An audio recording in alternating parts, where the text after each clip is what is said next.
The fire in the Franklin's mercantile was meant to be a small-town tragedy, not the spark that would ignite Fiona James' carefully constructed life.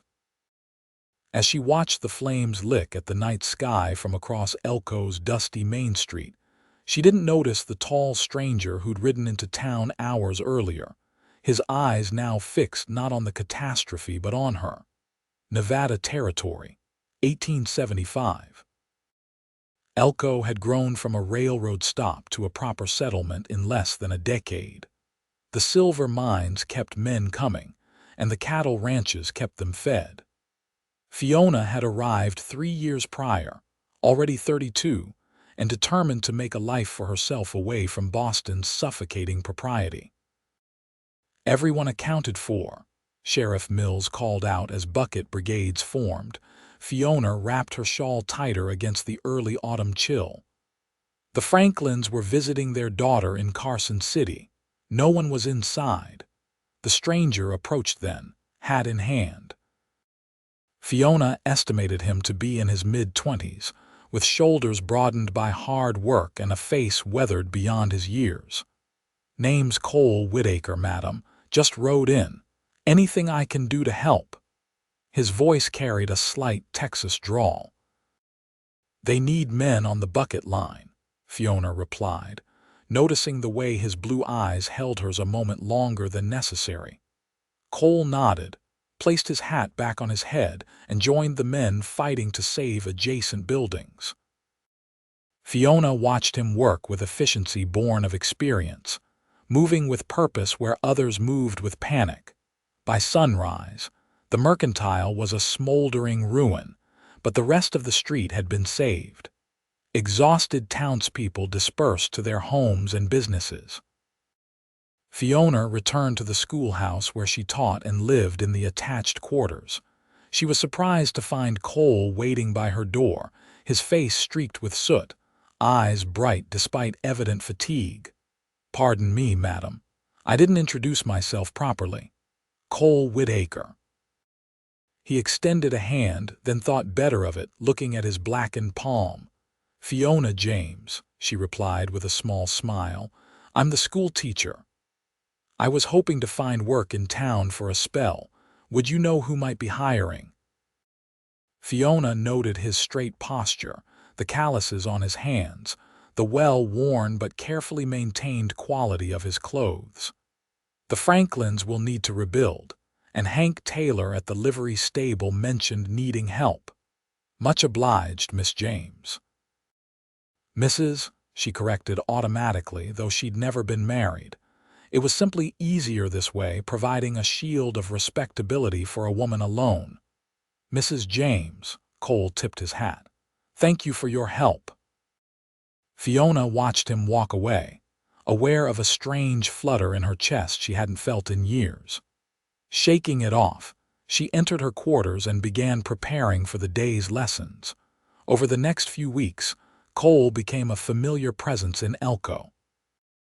He helped with the mercantile reconstruction and took odd jobs around town. Fiona often saw him at the livery stable as she walked to and from school. He always tipped his hat and offered a greeting, nothing more. On a crisp October afternoon, as Fiona was dismissing her students, she noticed Cole leaning against the fence of the schoolyard. "Mr. Whitaker," she acknowledged as the last child ran off. "Mrs. James," he replied. "I was hoping to speak with you about something." Fiona raised an eyebrow. "Oh, I can read some, but not as well as I'd like. I was wondering if you might have time to help me improve." The request surprised her.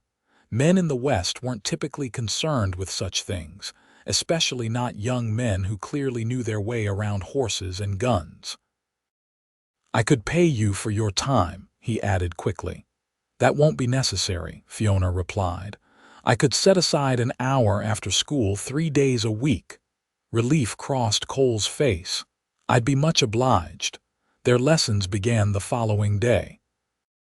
Cole proved a dedicated student, though his reading level was higher than he'd initially admitted.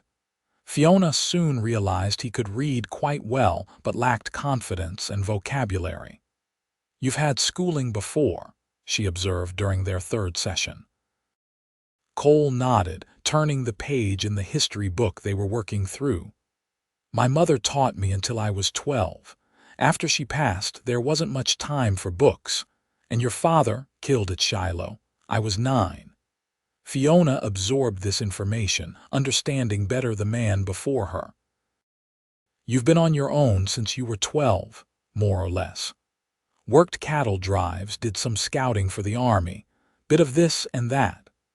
As October turned to November, their lessons expanded beyond reading to discussions of history, politics, and literature. Cole borrowed books from Fiona's small library, returning them with thoughtful observations that impressed her. Fiona found herself looking forward to their sessions with an anticipation that both delighted and alarmed her. At 35, she was nearly a decade older than Cole. Moreover, she'd carefully constructed her identity an Elko respectable widow, devoted teacher, self-sufficient woman. Developing feelings for a drifting cowboy threatened everything she'd built. One evening, as they finished a lesson, snow began falling outside the schoolhouse windows. "First snow of the season," Cole remarked, watching the flakes dance in the lantern light. "It'll be a cold walk back to your room at the boarding house," Fiona said, gathering their books. "I've slept under worse conditions."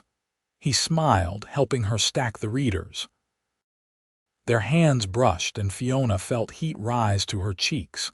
"Would you care to stay for supper?" she asked impulsively. "I've made a stew." Cole hesitated only briefly. "I'd like that very much." Over a simple meal, they spoke of places they'd been. Cole described the vast Texas plains and the rugged mountains of Colorado. Fiona shared memories of Boston's cobblestone streets and the Atlantic's endless horizon. "What brought you to Elko?" Cole asked. Fiona considered her answer carefully. "A desire for a different life. In Boston, women of my age and circumstances have limited options." "And what circumstances are those?" "Unmarried, past the age most consider suitable for matrimony, with no inheritance or family connections of significance." "So you came west?" "Yes. Here at least I can be useful." The town needed a teacher, and I needed a fresh start. Cole studied her across the table. "You're a brave woman, Mrs. James." "Fiona," she corrected softly. "And I'm not sure it was bravery so much as necessity." "Fiona," he repeated, her name like a melody on his lips. "Sometimes they're one and the same." As Cole prepared to leave, the snow had intensified. Fiona stood in the doorway, watching him button his coat. "Thank you for supper," he said, "and for the lessons." "You're a quick study, Mr. Whitaker." "Cole," he responded with a small smile. "Cole." She tested the name, finding she liked the way it felt. He stepped closer, close enough that she could see the snowflakes caught in his eyelashes. For a moment she thought he might kiss her, and alarming as it was, she realized she wanted him to. Instead, he touched the brim of his hat. "Good night, Fiona." "Good night, Cole." She watched his broad-shouldered form disappear into the swirling snow before closing the door, her heart racing as if she'd run miles. December brought bitter cold in preparations for Christmas. The schoolhouse buzzed with excitement as children rehearsed songs and crafted decorations. Fiona continued Cole's lessons, though they'd evolved into discussions between equals rather than teacher and student. Cole had secured steady work at the livery stable and with occasional cattle drives for nearby ranches. He'd become a respected figure in town, known for his hard work and fair dealings. When Fiona heard townsfolk speak of him staying in Elko permanently, she felt both hope and trepidation. A week before Christmas, a package arrived for Fiona at the general store. Inside was a finely crafted wooden box for her treasured fountain pen, carved with intricate wildflower patterns. A Christmas gift, Cole explained when she confronted him during their next lesson. "I hope it's not inappropriate." "It's beautiful," Fiona said, tracing the delicate carving. "Did you make this?" Cole nodded.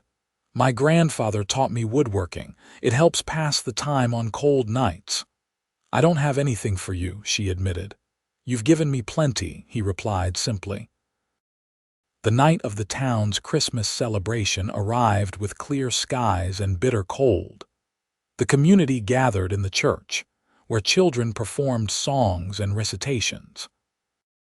Fiona sat proudly watching her students, aware of Cole standing at the back of the room, his eyes more often on her than the performances. Afterward, as townsfolk shared refreshments and conversation, Sheriff Mills approached them. "Fine group of youngsters you've taught, Mrs. James," he said. "And Whitaker, I hear you've been offered Taylor's foreman position now that he's expanding the livery." Cole nodded. "Yes, sir. I've accepted." Fiona glanced at him in surprise he hadn't mentioned this during their lessons. "Good to have solid citizens putting down roots," the sheriff continued before moving on to greet others. "Congratulations," Fiona said when they were alone. "That's quite an opportunity." "I was going to tell you tomorrow," Cole explained. "It's a good position. Means I can start thinking about the future." Something in his tone made Fiona's pulse quicken. Before she could respond, Mrs. Wilson, the mayor's wife, interrupted to discuss the spring school program. Later, as Fiona prepared to walk home, Cole appeared with her shawl. "May I escort you home?" The night was crystal clear, stars brilliant above them as they walked through town in comfortable silence. When they reached her door, Cole seemed reluctant to leave. "Would you like to come in for coffee?" Fiona offered. Inside, as she busied herself with the stove, she felt Cole's presence acutely in her small living space. He stood examining her bookshelf, respectful but at ease. "You're really staying in Elko?" she asked, handing him a steaming cup. "Yes." He took a sip, watching her over the rim. "I've been moving since I was 12. I'm ready to stop, build something lasting." Fiona nodded, understanding the desire. "It's a good town." "It's not just the town," Cole said quietly. "It's the people. One person in particular." The air between them charged with unspoken feelings. Fiona set her cup down with trembling hands. "Cole, she began, then stopped, uncertain how to proceed. "I know what you're thinking," he said, placing his cup beside hers. "That I'm too young to know what I want, that you're too old for me." His directness startled her. "There are nearly 10 years between us. And what does that matter? I've lived enough to know my own mind. People would talk. Let them." He stepped closer. "I've admired you since the night of the fire. Your intelligence, your strength, the way you carved out a place for yourself here." Fiona's heart thundered in her chest. "You deserve someone younger, someone who could give you children, a full life." "I deserve someone who sees me as I am, someone who challenges me, makes me better." Cole reached for her hand, his touch gentle but sure. "Someone like you." The honesty in his eyes undid her. "I am too old for you," she whispered. Cole kissed her softly, his lips warm against hers. "Then let me be young enough for both of us." The kiss deepened, unleashing years of longing Fiona had buried beneath practicality and convention. When they finally parted, she remained in the circle of his arms, breathless. "I should go," Cole said, though he made no move to release her. "Yes," Fiona agreed, equally motionless. With visible reluctance, Cole stepped back. "I'd like to call on you properly if you'll allow it." Fiona nodded, unable to deny the happiness flooding through her. "I would like that."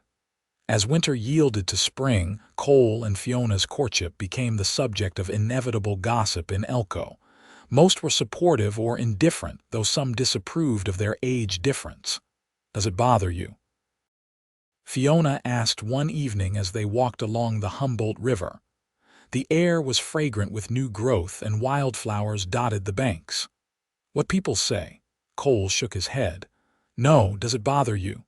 I've lived with judgment before," she replied. "In Boston, as an unmarried woman of a certain age. Here, as a woman alone in a frontier town.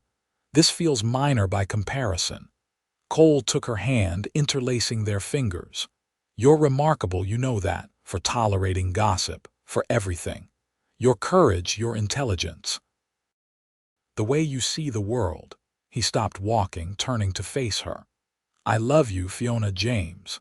The declaration, though not entirely unexpected, stole her breath. "Cole, you don't need to say anything, I just wanted you to know." But Fiona found she wanted to say it, had perhaps wanted to for months.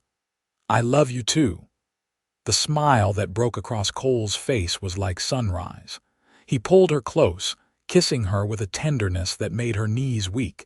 In May, as the school term neared its end, Cole proposed. He'd taken her riding, leading her to a high meadow overlooking the valley where Elko nestled like a jewel in the vast landscape. "I know it's only been a few months," he said, taking both her hands in his. "But I've never been more certain of anything. I want to build a life with you, Fiona." "Are you sure, really sure?" she asked, searching his face. "I'm 35, Cole. Children might not be possible, I'm sure. And if we're blessed with children, wonderful. If not, we'll have each other and whatever life we create together." Tears filled Fiona's eyes. "Then yes. Yes, I'll marry you." They married in June, a simple ceremony in the town church with most of Elko in attendance. Fiona wore a new blue dress and carried wildflowers Cole had picked that morning. Their vows were heartfelt, their kiss at the altar both tender and promising.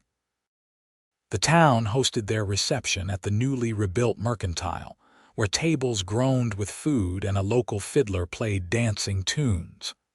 As Cole swept her into their first dance, Fiona caught sight of Mrs. Wilson whispering to another woman. "Ignore them," Cole murmured in her ear. "I am," Fiona replied, surprised to find it was true. The opinions of others seemed distant and unimportant compared to the joy of being in Cole's arms. After the celebration, they rode to the small cabin Cole had purchased and renovated at the edge of town.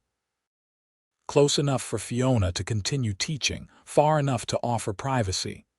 "Welcome home, Mrs. Whitaker," he said, lifting her from the saddle. The name sounded strange and wonderful to her ears. "I like the sound of that."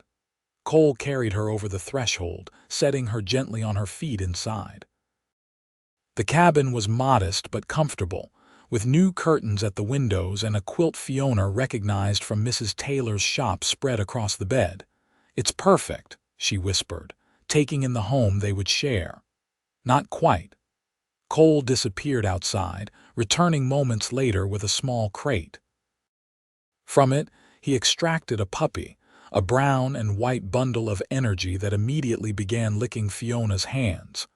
"Every home needs a dog," Cole explained. "This one's from Taylor's hunting hounds litter."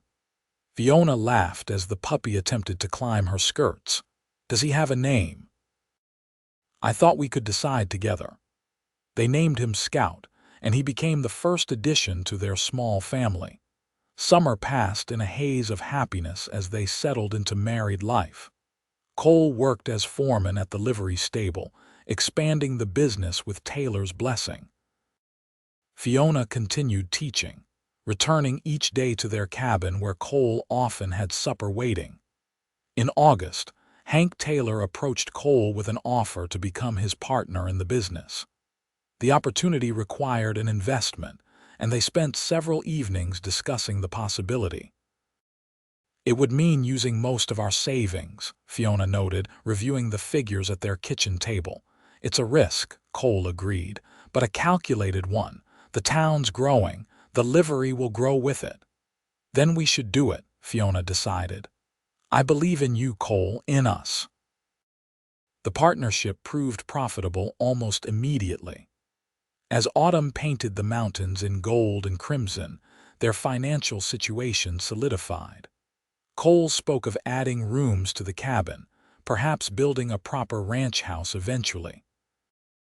One crisp October day, a year after they'd begun their reading lessons, Fiona returned home feeling unusually tired. Cole took one look at her pale face and insisted she rest. "I'm fine," she protested weakly. "Just a little fatigued." "You work too hard," Cole said, guiding her to their bed. "Rest. I'll handle supper." The fatigue persisted for days, accompanied by morning nausea that left Fiona weak and confused. Finally, Cole insisted she see Dr. Adams. The diagnosis both shocked and delighted her. At 36, against what she'd believed possible, Fiona was expecting a child. "Are you certain?" she asked the doctor, her hands protective over her still flat abdomen.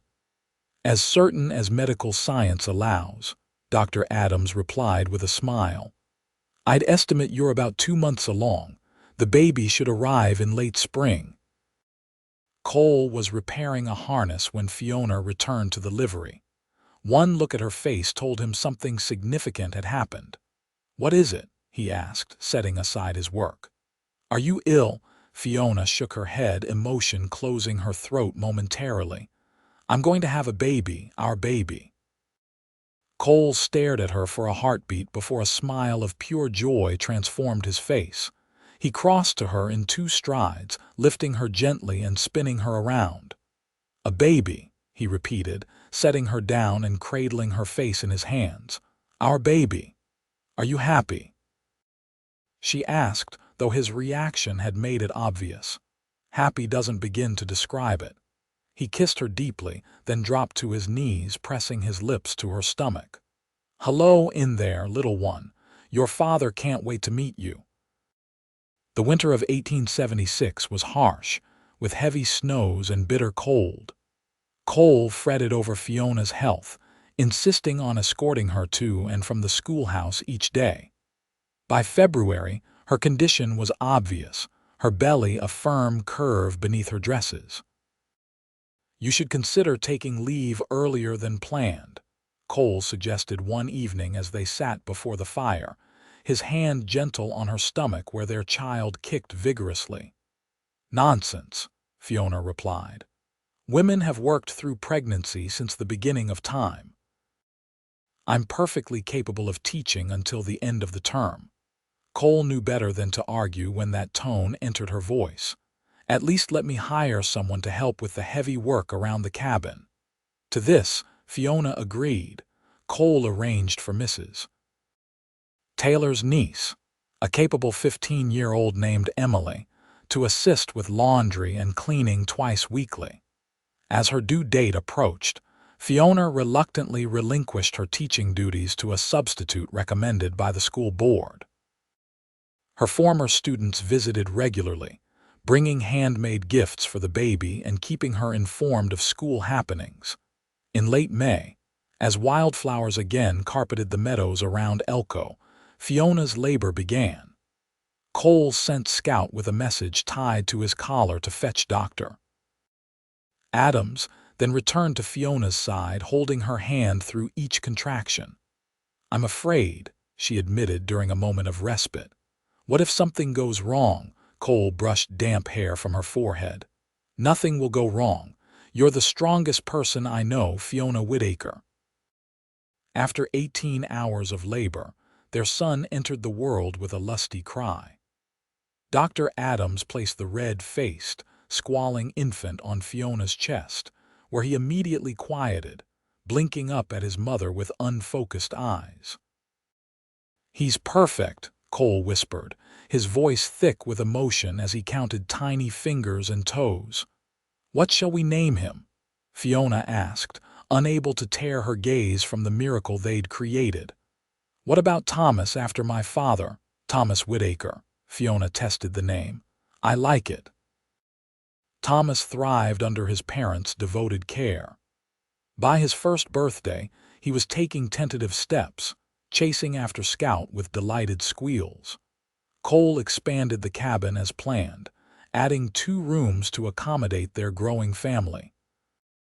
The livery business prospered, allowing them to purchase adjacent land. Cole began raising horses, developing a reputation for quality stock that drew buyers from as far as California. Fiona returned to teaching part-time when Thomas turned 2, arranging her schedule to balance work and family. In the summer of 1879, as they celebrated their 3rd wedding anniversary, Cole surprised Fiona with plans for a proper ranch house. "You deserve a real home," he said, spreading architectural drawings across their table, "with a big kitchen and a library for all your books." "We have a home," Fiona replied, touched by his thoughtfulness. "But this is beautiful, Cole." Construction began that autumn and continued through winter whenever weather permitted. By the following spring, the 2-story house stood complete, a testament to their success and Cole's determination to provide for his family. Shortly after moving into their new home, Fiona discovered she was expecting again. This pregnancy proved easier than her first, though at 39, she felt the physical demands more acutely. Their daughter, Catherine, arrived in winter, a calm contrast to her boisterous brother. With dark hair like Cole's and Fiona's green eyes, she became the center of Thomas's world, the 4-year-old appointing himself her devoted protector. Life settled into a rhythm of seasonal work and family milestones. Cole's horse breeding operation expanded, requiring additional hands and establishing the Whitaker name throughout the territory. Fiona continued teaching while raising their children, finding joy in balancing her professional passion with motherhood. As the years passed, Elko grew from frontier settlement to established town. The railroad brought increased commerce and population. Streets once rutted dirt became proper thoroughfares. The schoolhouse where Fiona had once lived in solitary quarters expanded to accommodate growing enrollment. By 1885, 10 years after Cole had ridden into town, the Whitaker Ranch had become one of the most successful operations in northeastern Nevada. Their children, now 9 and 5, were growing into individuals with distinct personalities, Thomas with Cole's easy charm and love of horses, Catherine with Fiona's intellectual curiosity and quiet determination. "You ever regret it?" Cole asked Fiona one evening as they sat on the porch of their ranch house, watching the sun set behind the Ruby Mountains. At 45, Fiona's hair showed strands of silver, but her eyes remained bright, her spirit undimmed. "Regret what?" "Taking a chance on a younger man. On me." Fiona turned to study his face, still handsome at 36, though now bearing lines of experience around his eyes and mouth. "Never," she said with conviction. "Not for a single moment." Cole took her hand, bringing it to his lips. "I told you I'd be young enough for both of us. And now." She teased, "Are you still young enough?" In answer, Cole pulled her to her feet and into his arms. "Let me show you," he murmured against her lips. Their kiss was interrupted by childish giggles. Thomas and Catherine peered around the corner of the house, Scout at their heels. "Papa's kissing Mama again," Thomas announced with the world-weary tone of a child who had witnessed this embarrassing behavior too often. "I think it's romantic," Catherine declared, already showing signs of being a dreamer like her father. Cole laughed, releasing Fiona to scoop up their daughter. "That's because you're a very smart young lady." As twilight deepened into night, they moved inside to the warm kitchen where Fiona prepared hot chocolate. The children regaled them with tales of their day's adventures until drowsy eyes signaled bedtime. After tucking the children in, Cole and Fiona retired to their bedroom. As they prepared for sleep, Cole watched his wife brush her hair, still thick and mostly chestnut despite the silver strands. "Do you remember what you said the night we met?" he asked. Fiona met his eyes in the mirror. "I believe I asked if you were looking for work." "Not that. Later, the night I first kissed you, you said you were too old for me." And you said you'd be young enough for both of us, she recalled with a smile. Quite the smooth talker even then. Cole crossed to stand behind her, his hands gentle on her shoulders. It wasn't just talk. I knew what I wanted, who I wanted. We were lucky, Fiona acknowledged, reaching up to cover his hand with hers. Many marriages with more conventional beginnings haven't fared as well. It wasn't luck, Cole corrected, bending to kiss the curve where her neck met her shoulder. It was knowing our own hearts, despite what others might think. Fiona turned in her seat to face him. When did you become so wise, Cole Whitaker? I had an excellent teacher, he replied with a smile, pulling her to her feet and into his embrace. As they settled into bed, Fiona rested her head on Cole's chest, listening to the steady rhythm of his heart. Outside, the vast Nevada sky spread star-studded above their home, the same stars that had witnessed their beginning a decade earlier. I love you, Cole murmured into her hair, his arms secure around her. Today, tomorrow, always. And I love you, Fiona replied, marveling at how completely this man had changed her life, had given her everything she'd once believed beyond her reach. In the years that followed, the Whitaker family continued to thrive.